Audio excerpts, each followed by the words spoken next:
Assalamualaikum warahmatullahi wabarakatuh.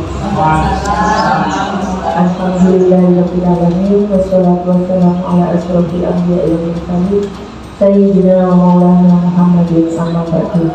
Yang terhormat Ibu Kepala Sekolah Ibu Anis Nanti, yang terhormat Bapak Ibu Guru SDN Janji. Pertama-tama mari kita bersyukur kehadirat Allah Subhanahu wa taala. Pada hari ini kita bisa mengikuti acara pembahasan modul 14 budaya positif dari Qur'an. Kedua kalinya salawat serta salam tak lupa kita berikan kepada Nabi besar Muhammad SAW yang telah memberikan jalan kepada kita dari jalan kebenaran menuju jalan yang terang benderang dengan ajaran agama Islam. Langsung mawon susunan acara pada hari ini. Yang pertama adalah pembukaan, yang kedua sambutan kepala sekolah, yang ketiga doa, yang keempat acara inti pembahasan. Acara yang pertama pembukaan, marilah kita buka acara ini dengan bacaan Bismillahirrahmanirrahim. Semoga acara ini bisa berjalan lancar. Acara yang kedua yaitu sambutan kepala sekolah SDN Janji kepada beliau Ibu Anis Nanti dihadirkan.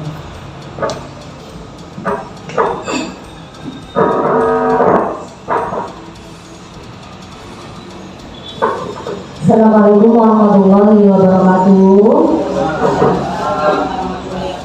Yang amat Bapak Ibu Guru SDN Janti, alhamdulillahirobbilalamin, siang ini kita dapat melaksanakan pertemuan yang seharusnya bulan Januari ini kita melaksanakan IHD, tetapi karena teman kita ada yang akan melaksanakan pembebasan calon guru penggerak, maka alhamdulillah agenda pada bulan Januari ini sudah terisi.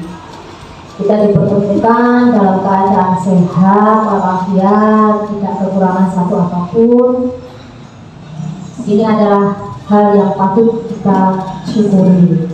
Yang kedua, salawat serta salam marilah kita panjatkan pada junjungan kita seraya mengucap Allahumma sholli ala sayyidina Muhammad.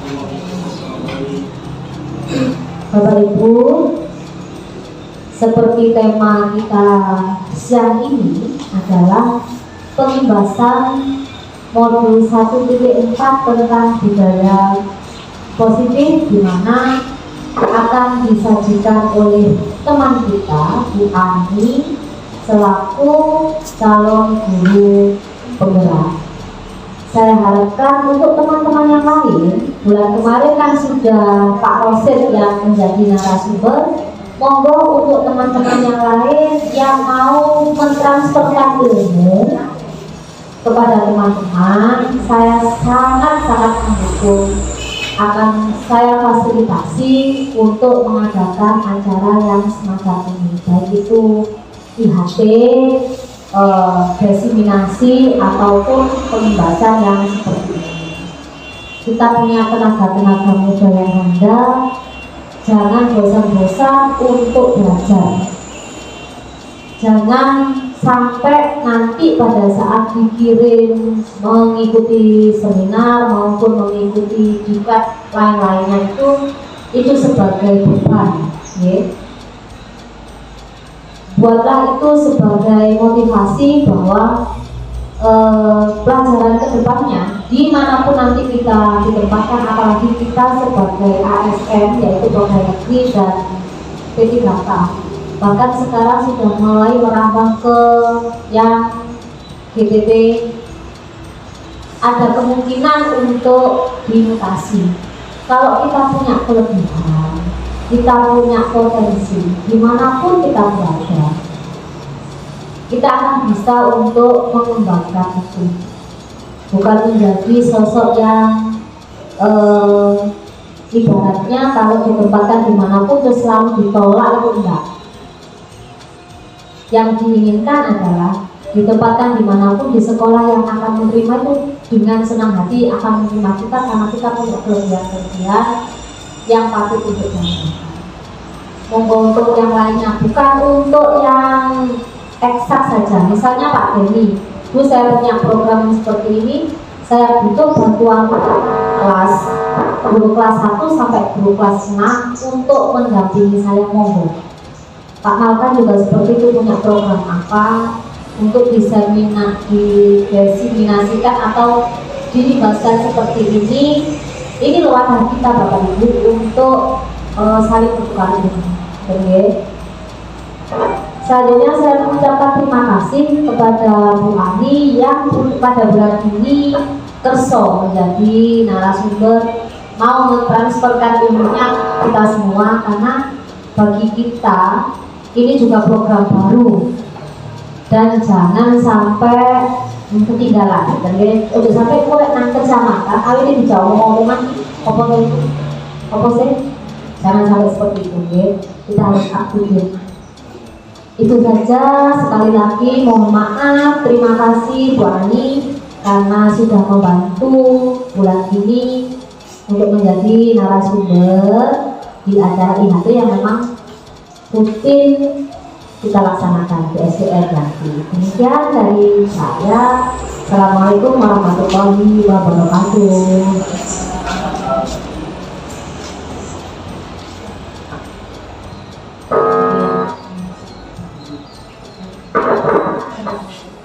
Demikian tadi sambutan dari Kepala Sekolah SDN Jambi. Sebelum acara inti pengimbasan, marilah kita berdoa bersama-sama yang akan dipimpin oleh Bapak Malkan. Kepada beliau dihaturkan.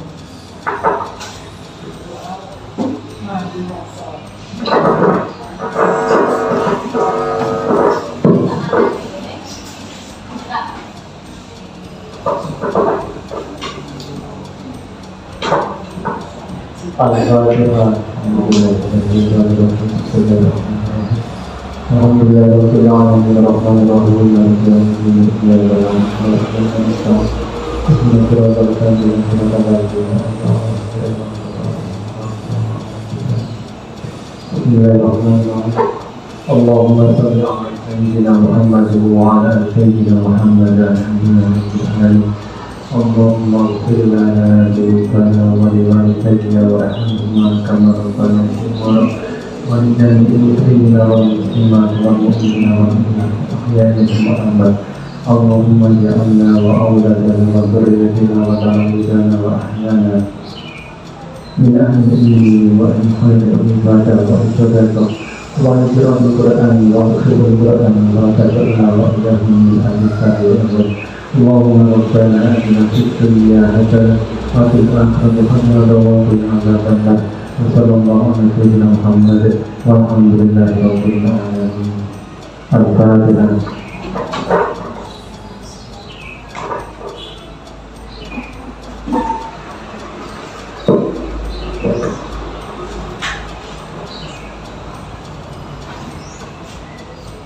Tadi doa dari acara selanjutnya yaitu acara inti pembahasan modul 1.4 dalam posisi yang akan disampaikan oleh Ibu Ani Krisnawati.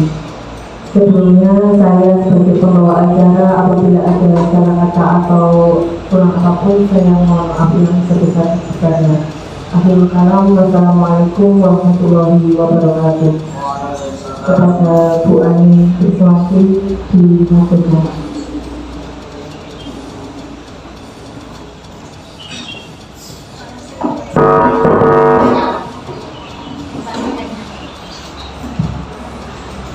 Assalamualaikum warahmatullahi wabarakatuh.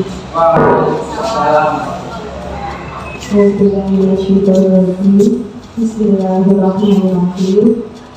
Alhamdulillahirabbil alamin wa bihi nasta'inu wa ala alihi wa sahbihi ajma'in. Yang sangat kami hormati Ibu Kepala Sekolah, yang kami hormati serta guru SDN Jambi. Pada siang hari ini saya mengucapkan Terima kasih yang tak terhingga kepada Ibu Kepala Sekolah dan rekan guru semuanya yang telah memberikan dukungan kepada saya dan memfasilitasi sehingga pada hari ini saya dapat melakukan penimbasan modul 1.4 tentang budaya politik. Mohon izin, saya berdiri di sini bukan berarti saya mendikte pandangan semua, tapi saya berdiri di sini hanya menyampaikan ilmu dan pengalaman yang saya dapatkan selama pendidikan guru penggerak. Bapak Ibu, untuk yang modul 1.4 ini memang tugas yang wajib yang harus kami laksanakan adalah penimbasan, sehingga mohon maaf juga Bu, ibu-ibu yang sudah senior, Ibu Kepala Sekolah, mohon maaf jika nanti dalam penimbasan ini banyak kekurangan dan ketidaksempurnaan. Saya harapkan nanti setelah saya menimbakan ilmu dan pengalaman yang saya peroleh, Bapak Ibu memberikan umpan balik kepada saya ataupun memberikan pertanyaan-pertanyaan yang nantinya itu bisa mengembangkan keilmuan kami. Baik, di dalam modul 1.4 ini nantinya ada 6 materi yang akan kami sampaikan.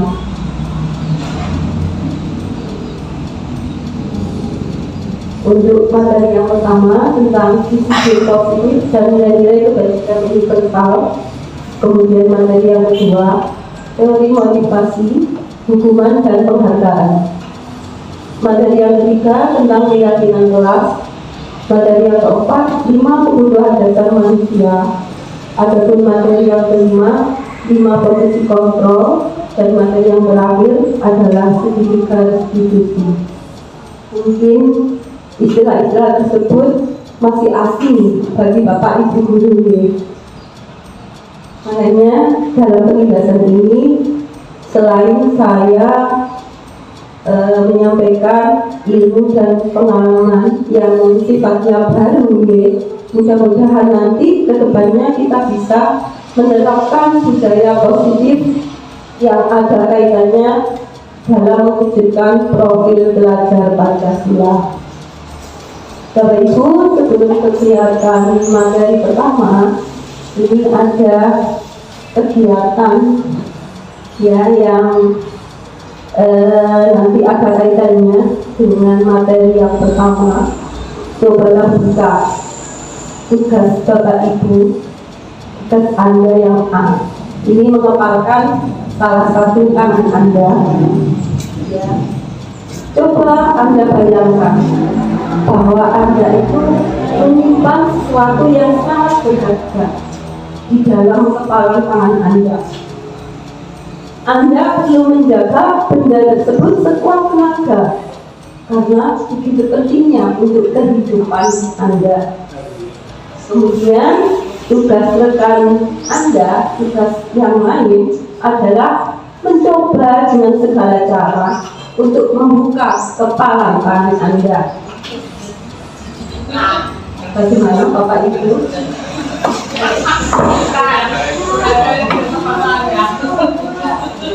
Saya ingin refleksi dari salah satu ibu yang mungkin sudah mempraktekkan ya.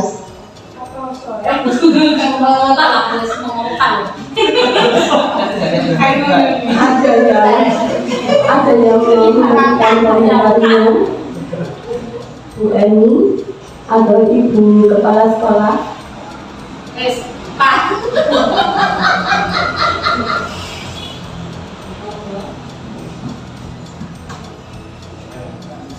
Next Pak Rasid untuk pertanyaannya. Ini ada 3 pertanyaan. Silakan Pak Jenengan menjawab dari beberapa pertanyaan itu. Tidak harus ketiga-tiganya, ya. Kalau misalnya panjenengan membuka kepalan tangan Anda, apa alasannya?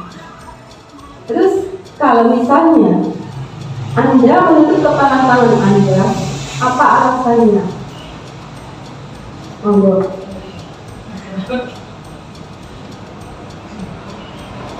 Apakah Anda membuka kepalan tangan Anda?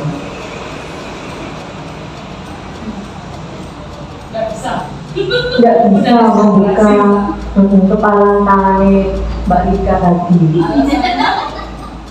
karena terlalu kuat ya tangan Mbak Rika oleh mengepal. Apalagi ini. Gak kuat membuka tangan Mbak Rika, karena terlalu kuat kepalanya Mbak Rika.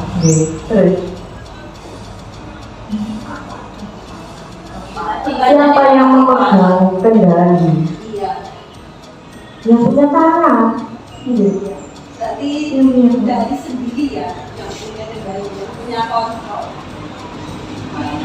Jika ya berarti Budika yang mengendalikan. Kalau saya ya berarti saya yang mengendalikan. Kan? Terima kasih jawabannya Bu Edi tadi.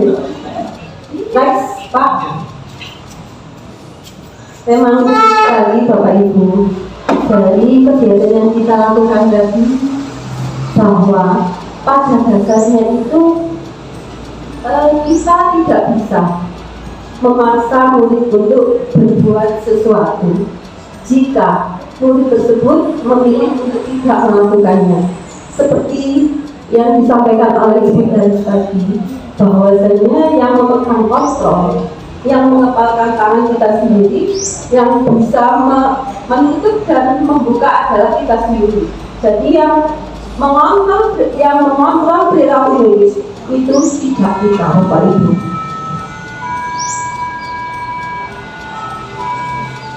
Walaupun tampaknya guru itu sedang mengontrol perilaku murid, hal demikian terjadi karena murid tersebut mengizinkan untuk dikontrol oleh guru. Saat itu pula, bentuk kontrol guru ini menjadi kebutuhan dasar yang dipilih oleh murid tersebut. Nah, dari kontrol inilah yang menyatakan bahwa semua perilaku memiliki tujuan, bahkan terhadap perilaku yang tidak disukai.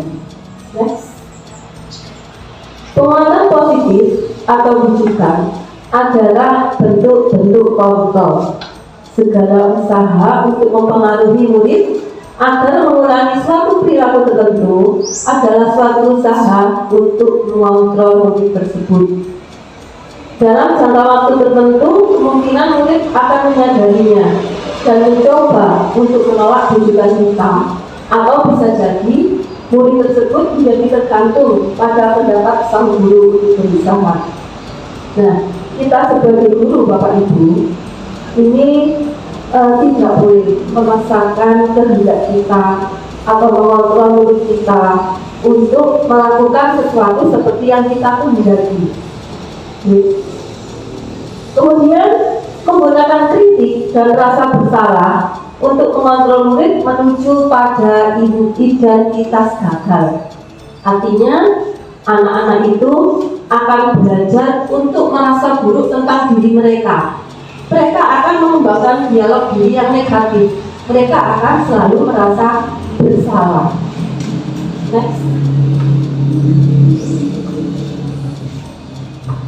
Bagaimana seseorang bisa berubah dari paradigma stimulus respon kepada pendekatan teori kontrol?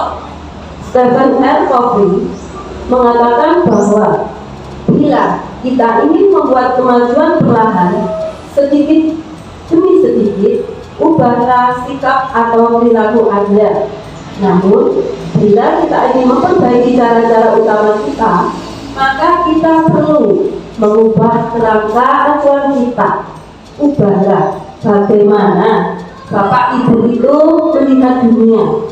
Ubahlah bagaimana Bapak Ibu berpikir tentang manusia.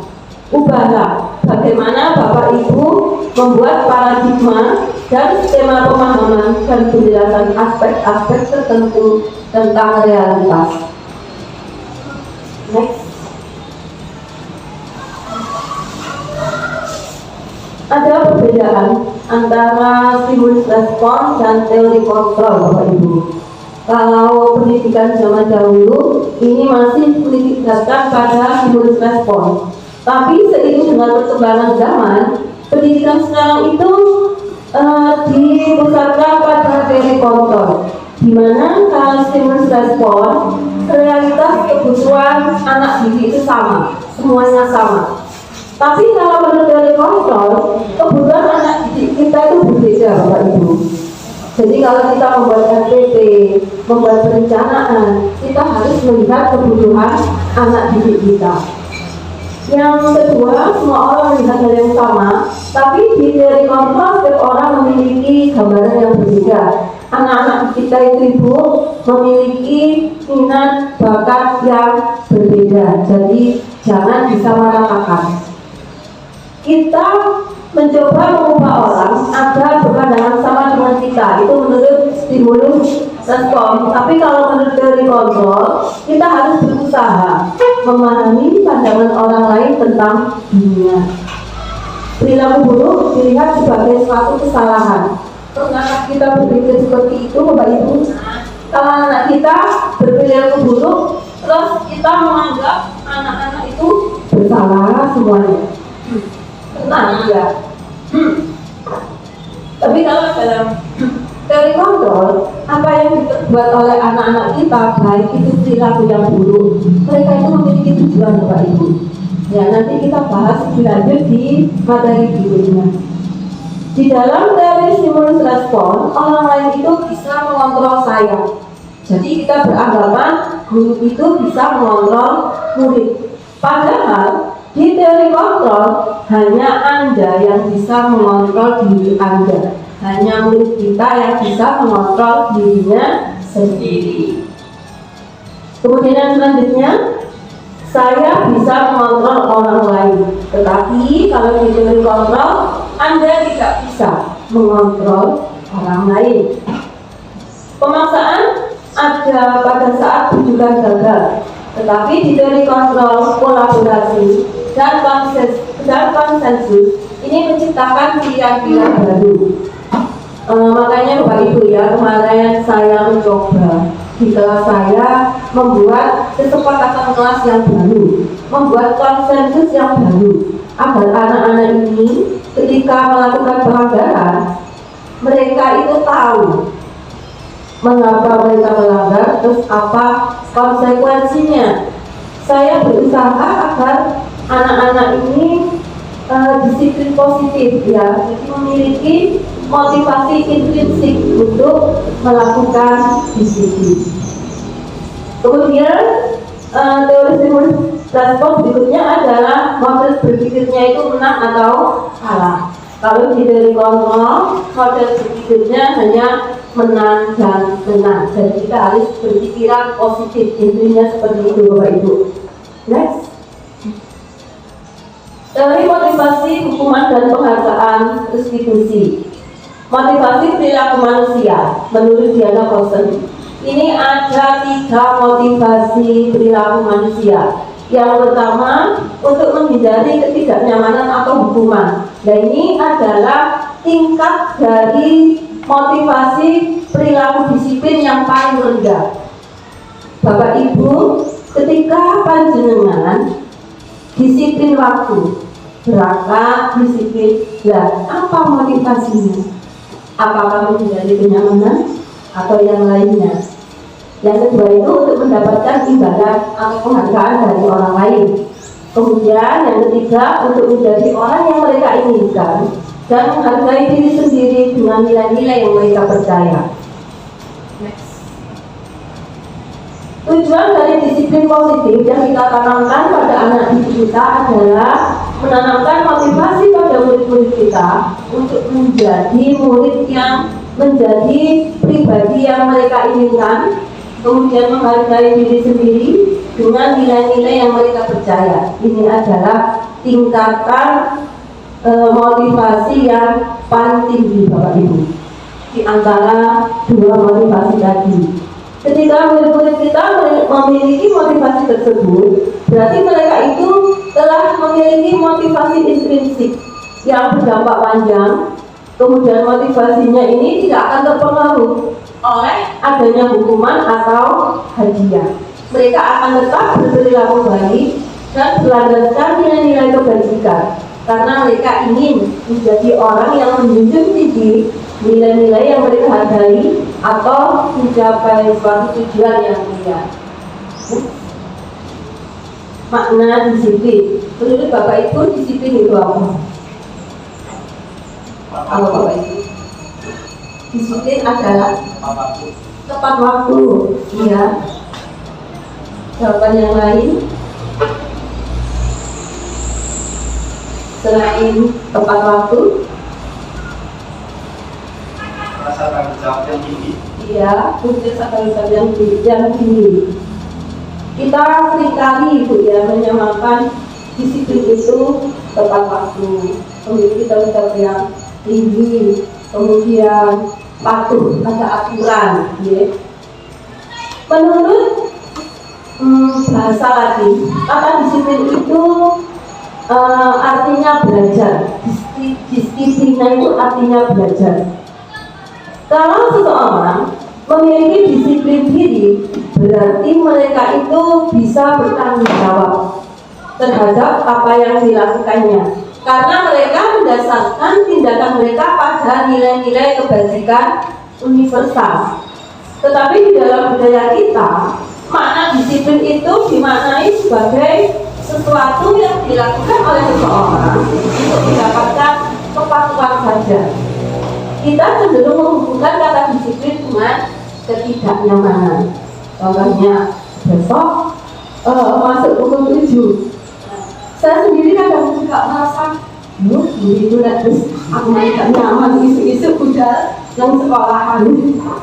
Mungkin seperti itu Bapak Ibu ya. Makna disiplin positif yang dikemukakan oleh Ki Hajar Dewantara maupun Diana Gosel, di mana kedua pakar pendidikan ini mengartikan bahwa disiplin itu adalah kontrol diri Bapak Ibu, yaitu belajar untuk kontrol diri agar mencapai tujuan yang mulia. Tujuan yang mulia di sini mengacu pada nilai-nilai atau prinsip-prinsip mulia yang dianut seseorang. Dan nilai-nilai tersebut sebagai nilai-nilai kebajikan yang universal. Seperti yang dikemukakan oleh Dr. William Glasser pada teori kontrol, yang menyatakan bahwa setiap perbuatan itu memiliki suatu tujuan. Dan Diana Gosel mengemukakan pula bahwa dengan mengaitkan nilai-nilai kebajikan yang diyakini seseorang, maka motivasi intriksinya ini akan terbangun, sehingga menggerakkan motivasi dari dalam untuk dapat mencapai tujuan yang mereka inginkan. Ini Bapak Ibu, nilai-nilai kebajikan universal dari 6 institusi atau organisasi. Nah, nilai-nilai ini hampir sama Bapak Ibu, sehingga sifatnya itu universal, menyeluruh. Kemudian nilai-nilai ini dapat dipertanggungjawabkan. Ada nilai dari profil belajar Pancasila, kemudian dari Ibu Primary Years Program, 9 pilar karakter, petunjuk seumur hidup dan keterampilan hidup. Next Pak. Nilai selanjutnya dikemukakan oleh petunjuk hidup dan The 7 Essential Virtues. Ini hampir sama Bapak Ibu nilai-nilainya. Nah, nilai-nilai universal ini merupakan nilai fundamental Bapak Ibu, atau nilai payung besar. Kalau kita terapkan, maka kita akan bisa mencapai tujuan yang mulia. Yang selanjutnya, hukuman, konsekuensi, dan restitusi. Apa sih Bu perbedaan hukuman, konsekuensi, dan institusi. Ada yang bisa memberikan pendapat?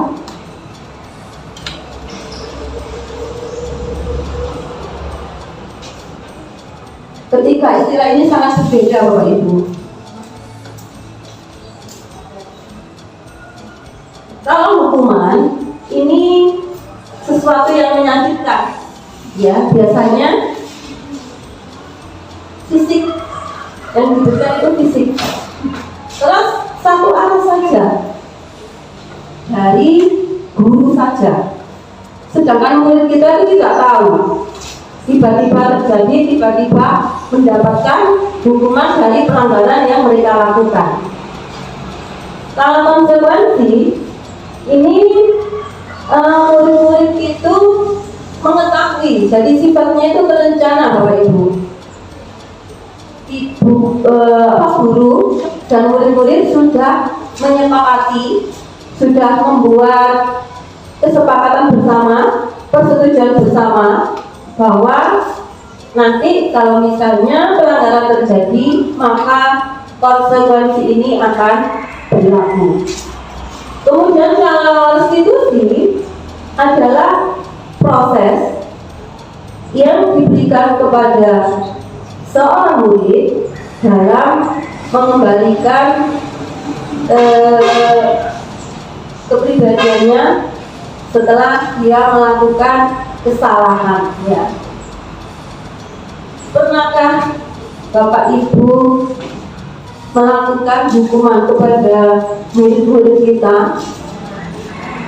Sering ya, saya juga sering. Kemudian kalau konsekuensi sudah pernah menerapkan, betul Bapak Ibu? Mungkin kita pernah menerapkan ya, tapi kita tidak tahu istilahnya itu apa. Iya, iya, kita sudah pernah tapi kita tidak sadar kalau yang kita lakukan itu namanya konsekuensi. Terus kalau restitusi, mengembalikan posisi anak ke kelompoknya setelah dia melakukan kesalahan. Ini juga pernah. Saya sering melihat bisul ini khususnya ya, kalau anak bertengkar diadili, dia itu terus memberikan berbagai pertanyaan sehingga yang melakukan kesalahan ini sadar, terus dia tidak mengulangi perbuatannya lagi. Halo Bapak Ibu, mengantuk? Ya, saya maklum ya, kakak Iwan jam lawan. Iya. Lanjut Pak. Nah, hukuman itu sebenarnya membentuk identitas yang gagal Bapak Ibu. Tapi kalau konsekuensi dan restitusi ini nanti akan membentuk murid kita menjadi sosok yang memiliki identitas yang sukses ya. Dengan hukuman, murid itu akan menyembunyikan kesalahannya, akan sembunyi-sembunyi, berbuat salah tapi tidak berani berterus terang. Kemudian dampaknya mungkin anak-anak itu akan marah, kemudian merasa bersalah, rendah diri, bisa juga akan mengasingkan dirinya. Kalau konsekuensi, murid akan taat pada peraturan. Mereka akan belajar, akan berlatih untuk menaati peraturan. Konsekuensi ini dibuat oleh guru dan murid, tetapi kalau hukuman hanya guru saja, hanya searah. Kalau restitusi, ini guru dan murid akan berkolaborasi untuk memecahkan masalah. Kita ketahui bersama di dalam kelas itu kan masalahnya macam-macam ya Bapak Ibu, banyak sekali. Nah, supaya mereka itu terbiasa memecahkan masalah, kita ajak kolaborasi Bapak Ibu. Kolaborasi memecahkan masalahnya sendiri dan bagaimana memperbaiki kesalahannya tersebut. Next Pak. Dihukum oleh penghargaan. Nah ini ya, ini adalah hal yang menarik bagi saya. Selama ini kami, khususnya saya sendiri, itu suka memberikan penghargaan kepada murid-murid yang berprestasi. Padahal setelah saya menerima pelajaran, menerima materi di pelatihan guru penggerak, itu salah besar Bapak Ibu.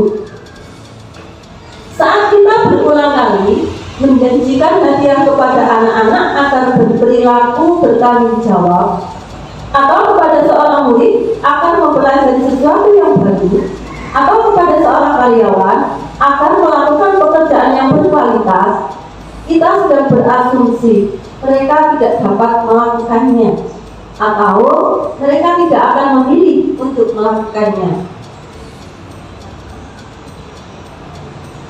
Kemarin saya berusaha terapkan juga. Biasanya kalau peringkat 1, 2, 3 itu kan saya kasih hadiah. Untuk yang kemarin tidak Bapak Ibu, saya memberikan hadiah bagi anak-anak yang disiplinnya tinggi, tanggung jawabnya tinggi, kemudian anak yang rajin di kelas, baik kegiatan agama maupun kegiatan akademik. Alhamdulillah kok hasilnya itu bagus sekali. Anak-anak yang lain termotivasi, mereka berlomba-lomba untuk belajar. Next Pak. Pengaruh jangka pendek dan jangka panjang. Penghargaan efektif jika kita menginginkan seseorang melakukan sesuatu yang kita inginkan dalam jangka waktu pendek. Jika kita menggunakan penghargaan lagi dan lagi, maka orang tersebut akan bergantung pada penghargaan yang diberikan serta kehilangan motivasi dari dalam. Dan jika kita mendapatkan penghargaan untuk melakukan sesuatu yang baik, maka selain kita senantiasa berharap mendapatkan penghargaan tersebut lagi, kita pun menjadi tidak menyadari tindakan yang baik kita lakukan. Ya Bapak Ibu. Jadi kalau murid kita setiap kali peringkat 1 mendapatkan penghargaan terus kelas 1 sampai kelas 6, motivasi intrinsiknya untuk belajar itu tidak ada. Mereka itu belajar supaya nilainya bagus, supaya mendapatkan penghargaan, mendapatkan hadiah. Next Pak. Nah, selanjutnya adalah keyakinan kelas. Mengapa keyakinan kelas? Mengapa kok tidak peraturan kelas? Selama ini kan kita mengenal peraturan kelas, tidak keyakinan kelas.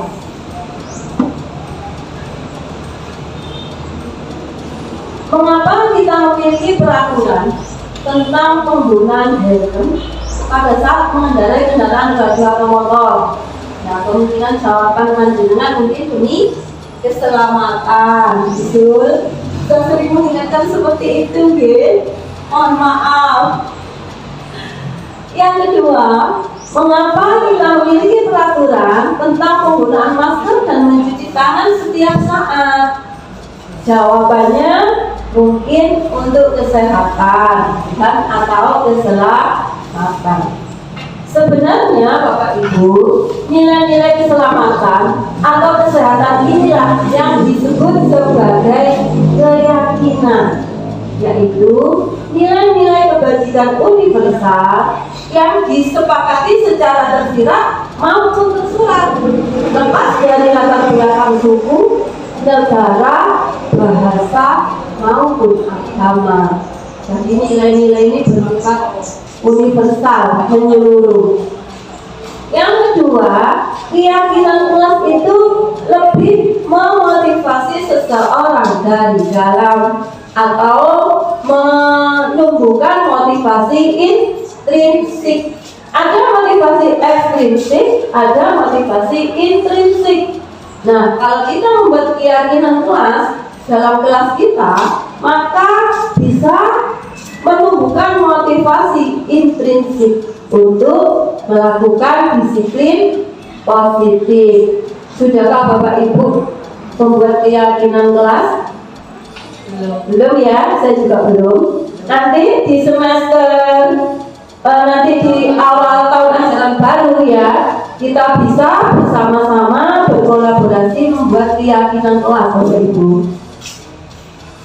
Kemudian seseorang akan lebih bergerak dan bersemangat untuk menjalankan keyakinannya daripada hanya sekedar mengikuti serangkaian peraturan tertulis tanpa makna. Selama ini yang kita buat hanya aturan kelas ya Bu ya. Jadi mereka itu mematuhi aturan kelas tanpa ada maknanya. Mereka hanya takut dihukum. Nanti kalau melanggar mendapatkan hukuman. Oke. Next. 5 kebutuhan dasar manusia. Bapak Ibu apakah pernah memikirkan kenapa anak-anak saya itu membuat masalah atau berbuat negatif? Pernah berpikir seperti itu? Sering ya. Nah, anak-anak melakukan hal seperti itu ada motivasinya Bapak Ibu. Ya, ada dasarnya. 5 kebutuhan dasar manusia. Yang pertama, kebutuhan bertahan hidup. Kebutuhan bertahan hidup atau survival ini adalah kebutuhan yang bersifat fisiologis. Untuk bertahan hidup misalnya kesehatan, kemudian rumah, makanan. Dan kebutuhan biologis ini adalah bagian dari proses reproduksi, termasuk kebutuhan untuk tetap bertahan hidup.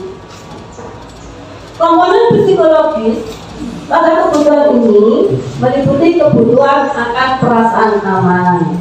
Ya, mari kita menyelenggarakan pembelajaran yang menumbuhkan rasa aman pada anak didik kita, Bapak Ibu. Kebutuhan yang kedua adalah kebutuhan kasih sayang dan rasa diterima. Kebutuhan untuk disayangi dan diterima ini meliputi kebutuhan akan hubungan dan koneksi sosial antar teman, Bapak Ibu ya. Kebutuhan untuk memberi dan menerima kasih sayang, dan kebutuhan untuk merasa menjadi bagian dari suatu kelompok.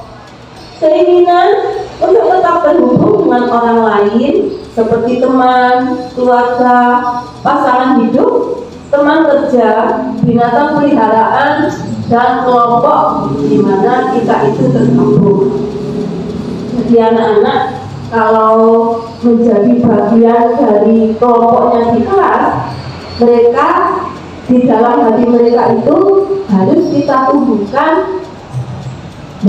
rasa sayang ya. Banyak sekali kasus yang terjadi, khususnya di kelas saya itu ya, dari dulu sampai sekarang. Mereka bertengkar, kemudian dengan temannya itu suka ribut. Alasan utamanya karena kurang kasih sayang dari orang tuanya.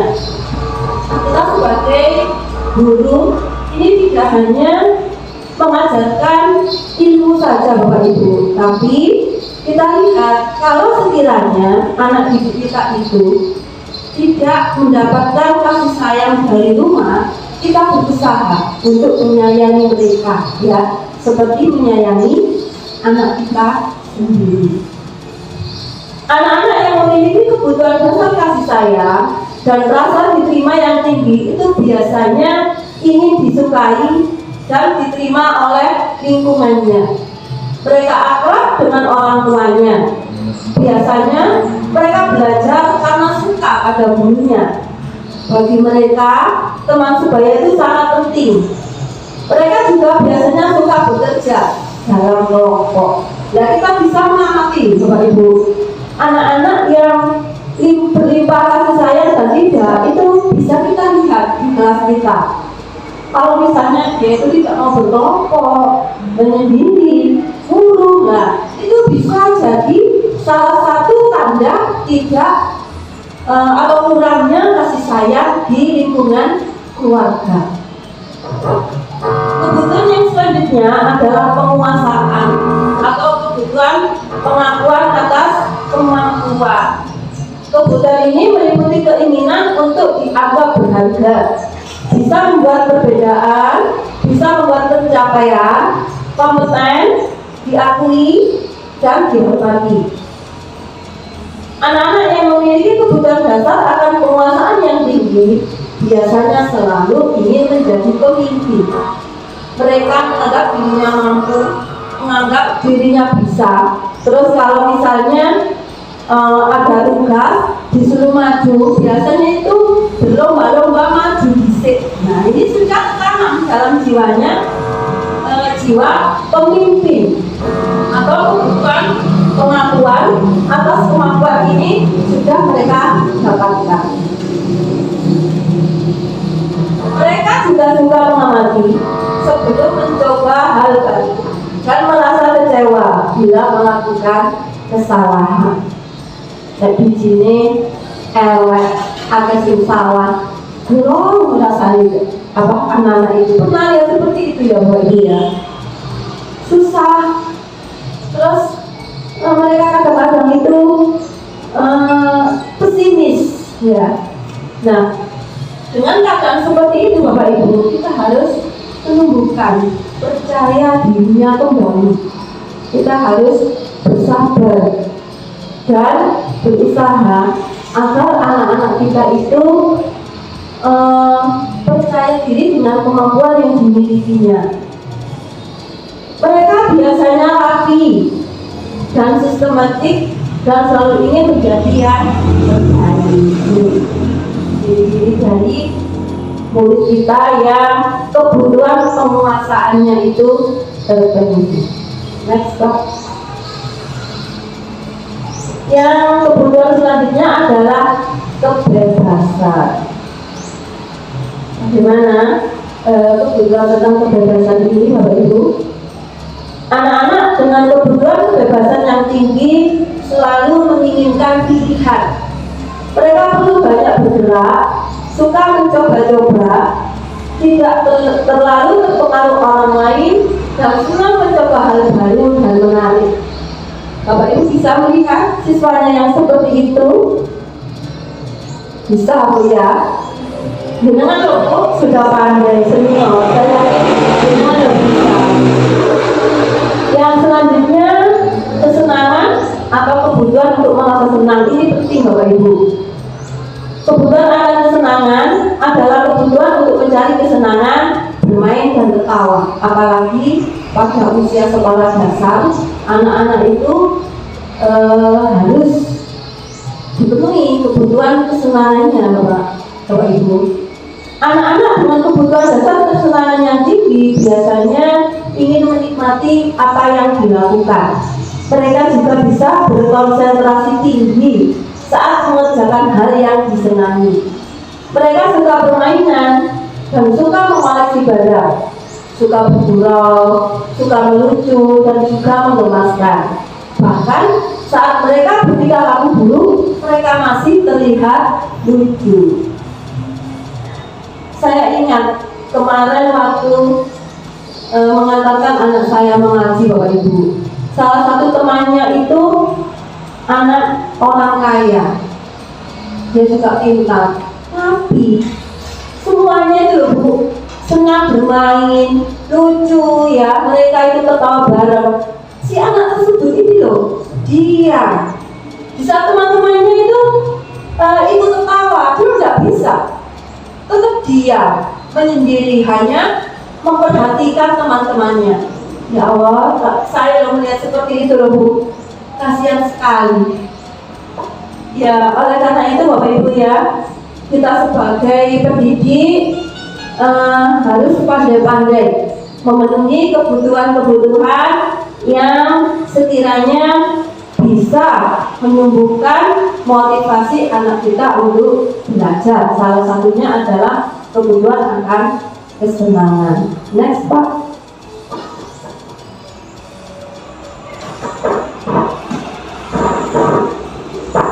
Restitusi atau 5 posisi kontrol. Nanti saja videonya. 5 posisi kontrol.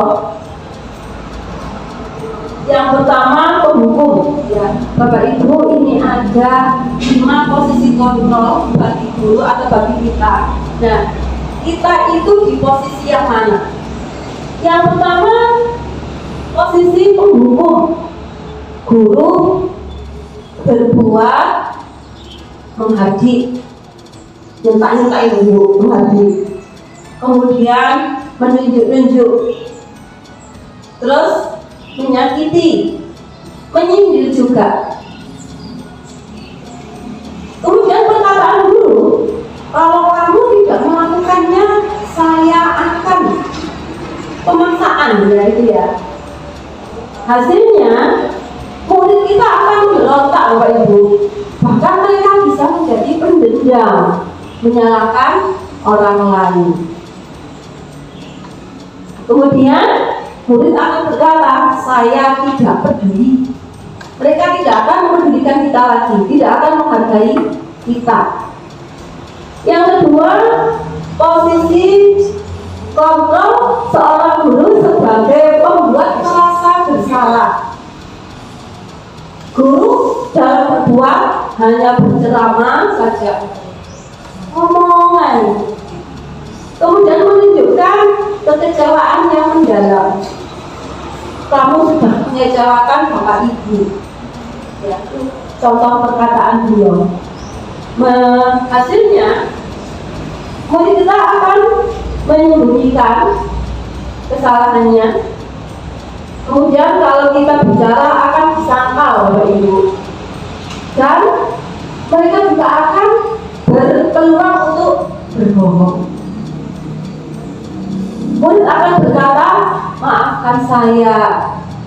Berarti Bapak Ibu, itu berarti dia itu sudah minder, selalu merasa bersalah.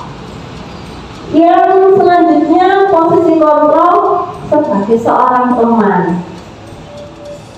Guru akan membuatkan alasan-alasan untuk muridnya.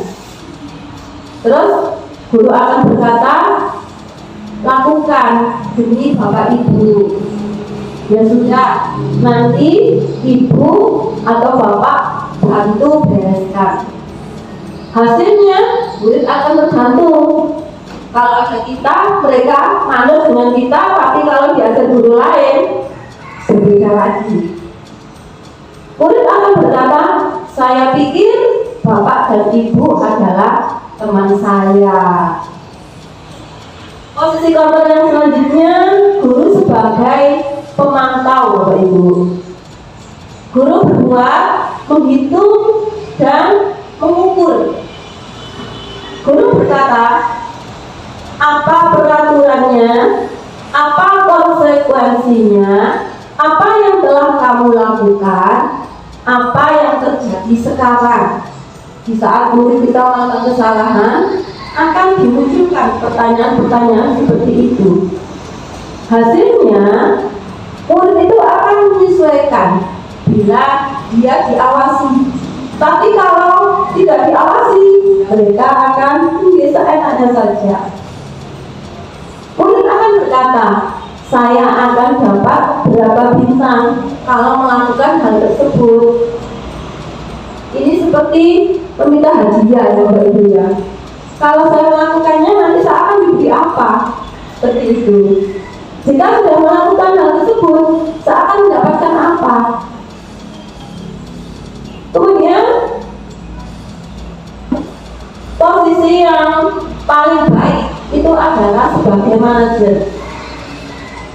Posisi sebagai manajer, guru itu akan berbuat mengajukan pertanyaan-pertanyaan.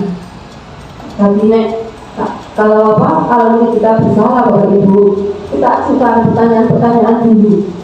Tidak langsung menjustis anak tersebut. Guru berkata, apa yang kita yakini, apa yang kamu meyakini hal tersebut. Kalau kamu meyakininya, maukah kamu memperbaikinya?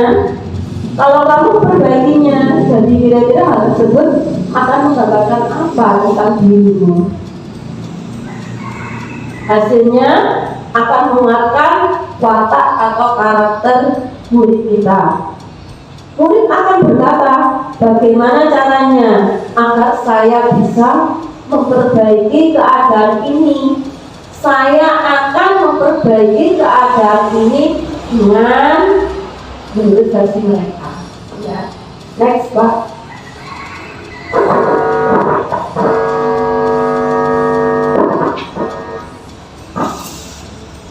Kemudian dampak dari posisi Seorang guru sebagai penghukum, murid itu akan mengulangi kesalahannya berulang kali dan perilakunya itu menjadi agresif berlebihan. Kaitannya dengan dunia berkualitas, murid akan meletakkan guru di luar dunia berkualitas, menganggap gurunya itu tidak bisa, menganggap gurunya itu tidak mampu, meremehkan guru-gurunya. dampak pada murid Ketika posisi guru sebagai pembuat merasa bersalah,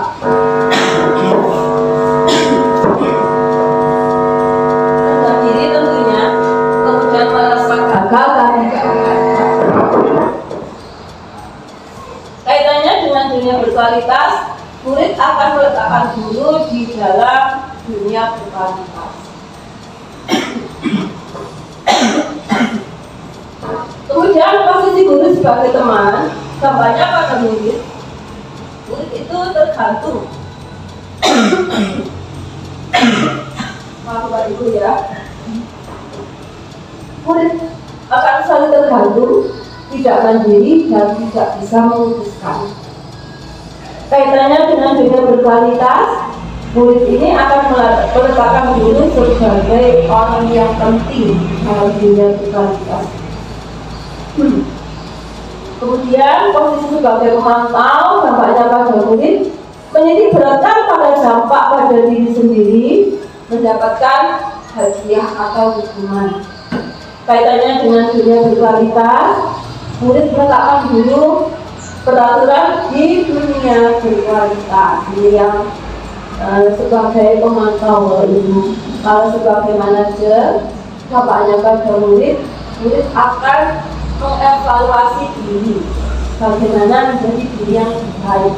Mereka akan selalu mencari apa yang salah pada diri saya, bagaimana saya memperbaikinya, bagaimana saya lebih baik lagi. Adapun kaitan dengan dunia berkualitas, murid ini akan meletakkan dirinya sebagai individu yang positif dalam dunia berkualitas. Murid akan selalu optimis, akan merasa percaya diri dan mampu dalam menghadapi tantangan. Okay. Next, Pak. Yang selanjutnya adalah tentang restitusi. Ini istilah yang baru ya Pak, kalau Ibu ya kita ya. Restitusi adalah sebuah proses menciptakan kondisi bagi guru, menciptakan kondisi bagi murid oleh guru untuk memperbaiki kesalahan mereka, sehingga mereka bisa kembali pada kelompok mereka dengan karakter yang lebih kuat. Restitusi ini juga merupakan kolaborasi antara guru dan murid untuk mencari solusi dari masalah yang mereka hadapi, membantu murid-murid berpikir tentang orang seperti apa yang mereka inginkan dan mereka harus bagaimana memperlakukan orang lain. Lanjut. Ada 3 tahapan Bapak Ibu dalam restitusi segitiga ini. Yang pertama, yang berdasarkan teori kontrol, langkahnya adalah menstabilkan identitas. Kita semua akan melakukan hal terbaik yang bisa kita lakukan. Kemudian yang kedua, validasi tindakan yang salah, menganggap bahwa semua perilaku itu memiliki alasan. Dan yang ketiga, menanyakan keyakinan. Kita semua memiliki motivasi internal berdasarkan keyakinan yang kita buat. Lanjut. Nah, ini Bapak Ibu, tahapan segitiga restitusi ya. Yang sebelah kanan itu validasi tindakan.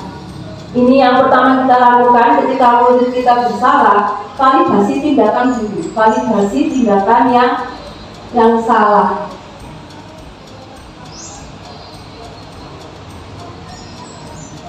Oh, ini yang pertama, ya validasi tindakan salah ya, itu dengan kalimat kamu tentu punya alasan mengapa melakukan hal itu, ya.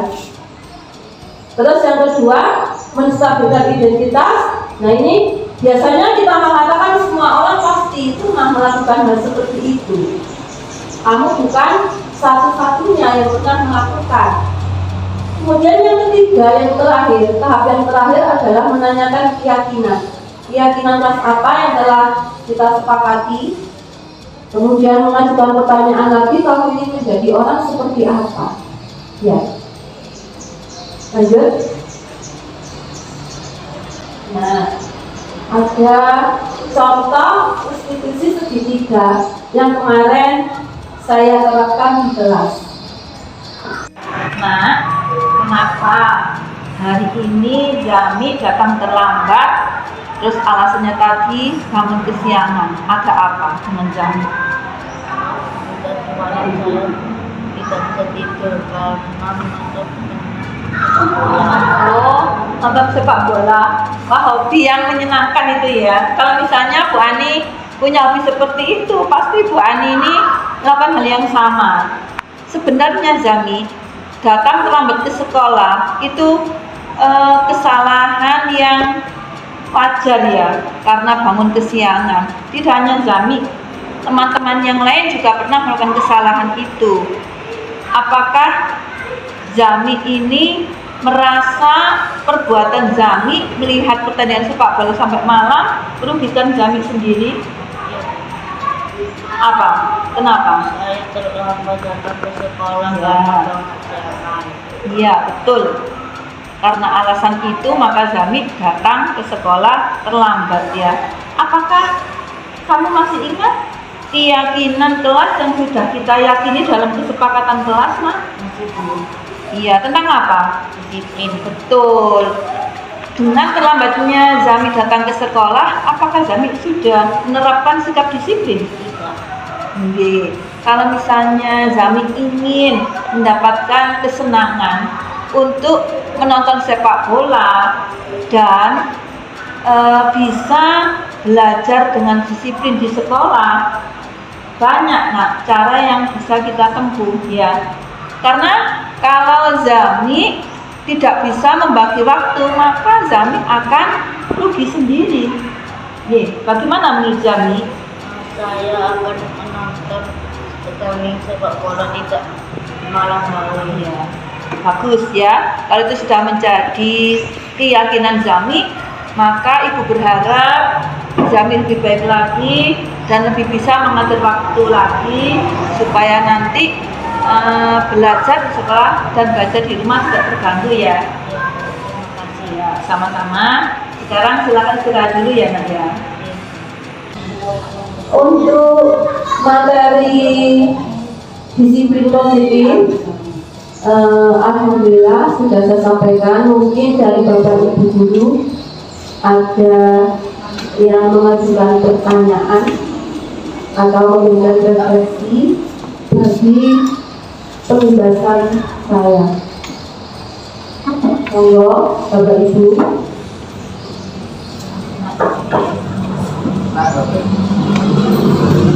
Saya mau bertanya kepada Bu Ani. Tadi kan ada disiplin positif. Bagaimana cara memotivasi siswa dalam memotivasi intrinsik agar disiplin positif dalam pembelajaran atau dalam lingkungan sekolah? Gimana caranya kita bisa memotivasi atau membangun motivasi intrinsik agar disiplin positif? Gimana caranya? Terima kasih. Ada pertanyaan yang lain? Pak Denny, monggo.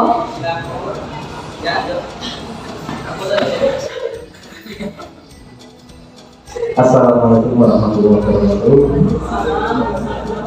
Namun jadi saya mau bertanya tadi yang slide Umal sendiri, ya, kan mengenai tentang kontrol, mengenai tentang kontrol, terus kita itu tidak boleh memaksakan murid, kan gitu ya. Intinya kan seperti itu.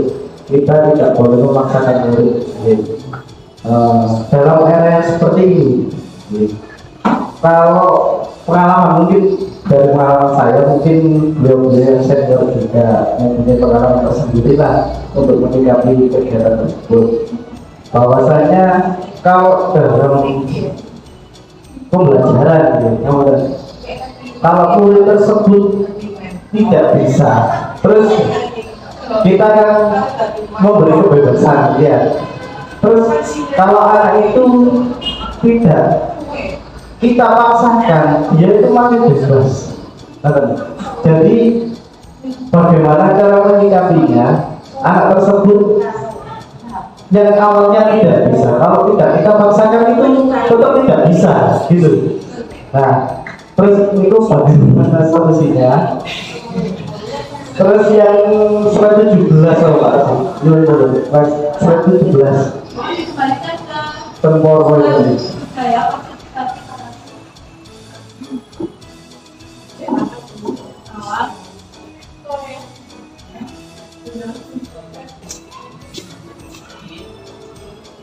Nah, ini yang saya masih berkunang-kunang, masih berpikir mengenai tentang hukuman dan konsekuensi. Nah, apa bedanya untuk sesuatu yang menyakitkan harus terjadi dan sesuatu harus terjadi, padahal dua-duanya ini sama-sama terjadi, gitu. Nah, konsekuensi otomatis kan juga mendapatkan hukuman. Nah, itu bagaimana? Nah, itu dari saya.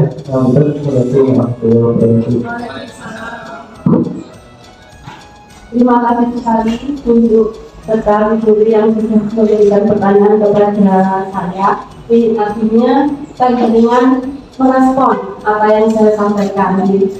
Pertanyaan yang pertama dari Bu Eni Garis, bahwasanya cara yang bisa kita ambil, kita gunakan untuk menumbuhkan motivasi intrinsik supaya anak-anak bisa menerapkan disiplin positif dalam lingkungan sekolah adalah kita atau guru dan siswa itu sama-sama membuat kesepakatan sehingga murid akan terlibat. Nah, kalau mereka dilibatkan, mereka akan memiliki rasa tanggung jawab sehingga apa yang diperbuatnya itu bisa dipertanggungjawabkan. Apa-apa yang dilakukan, mereka akan berpikir, oh, itu tanggung jawab saya. Melaksanakan disiplin juga begitu. Ini adalah tanggung jawab saya karena saya sudah membuat kesepakatan bersama. Mungkin itu jawabannya Bu Garis. Kemudian yang pertanyaan dari Pak Beni yang pertama tadi, bahwasannya memang ya di zaman sekarang ini kita itu tidak bisa memaksa murid, tetapi kalau murid kita biarkan, mereka itu malah akan seenak diri, mungkin gitu ya secara kasarnya. Nah, kita harus ingat Bapak Ibu bahwa pendidikan dan pengajaran menurut Ki Hajar Dewantara adalah menuntun segala kodrat yang ada pada siswa agar mereka itu dapat mencapai kebahagiaan yang setinggi-tingginya. Nah, dalam rangka menuntun ini, kita sebagai guru dalam melaksanakan pembelajaran apabila menemui anak-anak yang misalnya balelo ya, bukannya kita itu memaksa harus begini, sangat gimana tidak, tapi kita tuntun Pak. Mereka itu punya potensi, punya kemampuan, terus kita harus bisa Pak menuntun mereka dengan baik. Kemudian kalau mereka misalnya bersalah, gak manut, kita tuntun dengan sabar.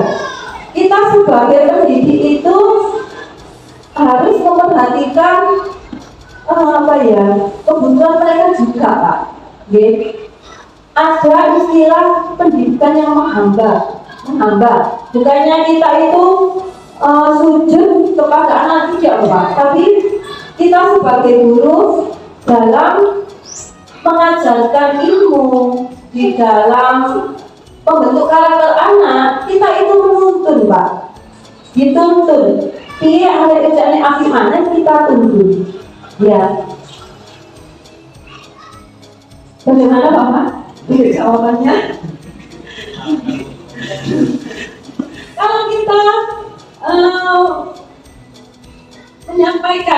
menyampaikan pembelajaran atau kita itu sedang mendidik anak-anak, memang salah Pak. Kalau kita itu masalah, jangan memang kalau olahraga itu kan di lapangan, saya paham sama lo. Biasanya itu kan kekerasan ya Pak ya, dididik dengan kalau keras untuk tegas. Tapi yang tegasnya ini harus menuntun sifatnya Pak. Jadi ayolah bersama-sama belajar, kita mendidik anak-anak kita mencapai tujuan pembelajaran agar anak-anak ini memiliki karakter yang baik, jiwa pendidik kita sebagai panutan ing ngarsa surutulodo ing madya manungsa manut karsa teguri handayani, itu kita terapkan Pak. Oke. Terus pertanyaan yang ketiga tentang hukuman dan konsekuensi ini memang sama-sama terjadi Pak. Jadi kalau siswa kita melakukan pelanggaran, hukuman atau konsekuensi memang terjadi kita berikan. Tapi Pak, kalau hukuman itu terjadi karena kita yang memberikan, satu arah saja, kok guru neto. Siswa itu tidak tahu, yuk aku dihukum di bawah nangar, mereka tidak tahu. Tapi kalau konsekuensi itu terjadi, tapi mereka sudah tahu. Jadi sebelum pelanggaran dilakukan antara guru dan siswa ini sudah membuat kesepakatan bersama untuk naik saman melanggar ini, maka akibatnya seperti ini. Contoh ya, 3 kali melakukan pelanggaran, ngobrol, gak terkait guru nih. Dan sudah kita jatuhkan konsekuensinya, sampai gak oleh ngasuh, kudu jarak sampai tugasmu selesai. Terus Pak. Tapi kan biasanya gini, kalau konsekuensi ya, kalau kita untuk mengalami pribadi manusia, saya belum bisa membedakan antara hukuman dan konsekuensi. Kelihatannya kita sama Mulyoko, tapi padahal itu juga masih ada keinginan kita, kan gitu ya. Nanti jatuhnya kan tetap pada hukuman gitu. Iya, betul. Jatuhnya tetap pada hukuman, tetap anak-anak menerima akibatnya. Tapi ya itu tadi Pak, garis besarnya kalau hukuman itu sifatnya satu arah saja. Jadi tidak ada kesepakatan dari siswa dan guru. Itu bedanya. Nah, konsekuensi kita membuat kesepakatan dulu Pak. Misalnya membuat kesepakatan kelas ya, nah itu kita cantumkan konsekuensinya apa. Seperti itu. Terus kelima, nanti kita lanjutkan debatnya.